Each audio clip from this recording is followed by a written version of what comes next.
What is going on, guys? Welcome to my 60th Java tutorial. And in the last tutorial we went ahead and we built a new array, and in essence we built a whole new class to create this array to hold dog objects. But then at the end of the tutorial got a little knock on our door, and our boss was like, alright, you know how you created that for dogs? Well, actually I need you to create one for fish as well. And you know, that's nice and all, so what can we do? What are our options?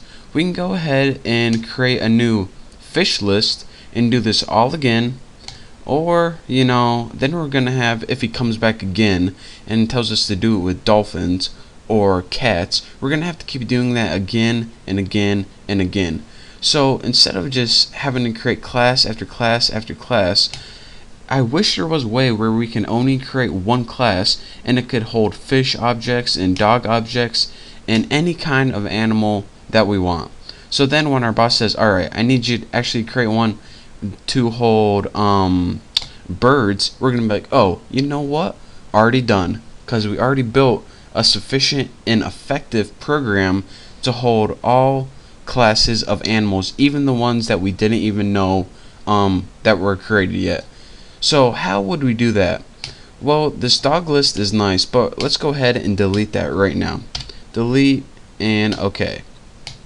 So instead of just creating a bunch of different classes to hold objects, let's go ahead and make one final thing, and we're going to name it animal list. So let's go ahead and we can delete everything out of our main apples or whatever your main method is. And now let me get rid of that error.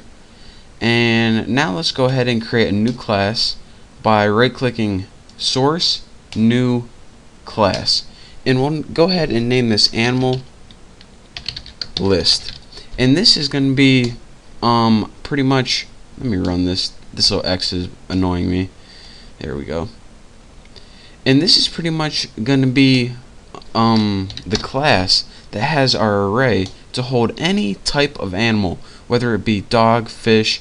If you decide to create a dolphin class later, if you decide to create a hermit class later, it's going to already be able to hold that. So the first thing that we're going to want to do is create an array to hold type animals. And remember, these dog, fish, since they extend animals, all of these are type animals already. So let's go ahead and put private animal. Animal, and we'll just name it the list equals new animal 5. So what this pretty much means is we created an array named the list, and it can hold 5 objects of type animal right there. So after this, let's just go ahead and make our counting variable private I equals 0, and now we can go ahead and build, I always do that, int I equals 0, and now we can go ahead and build our method, and that's public void, we'll name it add still, but we have to spell void right, add, and we'll put animal A. So now it takes one parameter, which is an animal object, and now we'll just do that test again. If what do we name it? The list, or actually we want to do if I is less than the length. If I is less than the list dot length, so it would be 5 in this case, but just in case you change this, then you won't have to change it each time, so that's why I'm doing that. So if I is less than the list length, what do we want to do? Let's go ahead and do the exact same thing we did last time. The list, the index for that, which would be I, so at first when it would assign the list 0, set it equal to A, which is the animal object.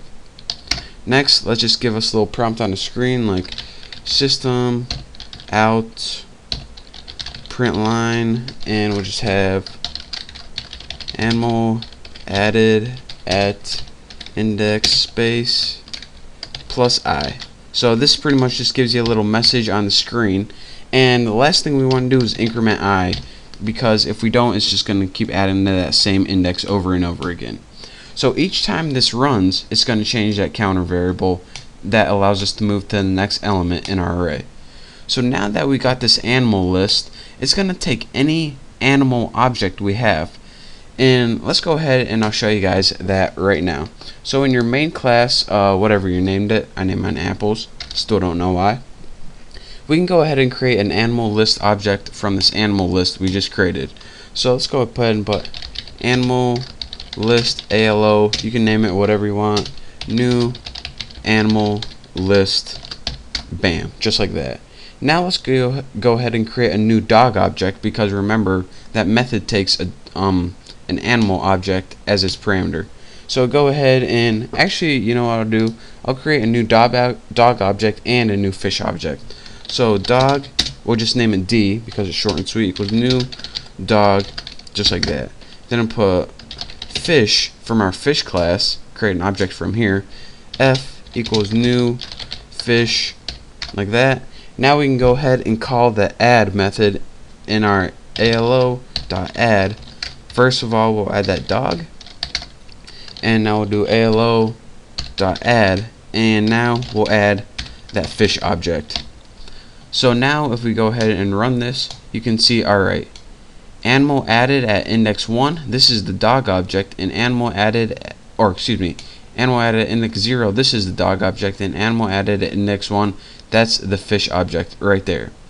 So again, what we did, real quick overview, we created an object so we can use the methods from this animal list class. We created two objects of dog and fish, which were both animal type, and we go ahead and we just called the add method. So it first added that dog element to index 0 and add that fish element to index 1. And we can call that 5 times, and then that's it. Then our array is full. If we call it after that, then it's gonna run the program, but it's not gonna add it to our array because it's already full. So this is a much smarter array than we built last time, because now if someone wants to create a new class that was like hermit crab, like I said before, all they need to do is put extends animal, and it's automatically an animal type. So that way we don't have to create a new array for dog, fish, hermit crab, dolphin, gopher, woodchuck, beavers. We just needed to create this one class right here, and it took care of all those problems. So if you think this array is pretty smart, just wait till the next tutorial. We're going to build this computer program even smarter and better than this. And if you didn't think that is possible, then trust me, just wait till my next tutorial. And one other thing, and I know you've heard me before if you watched my last tutorial, my 500th video is going to be amazing, and it's going to benefit no one but you guys.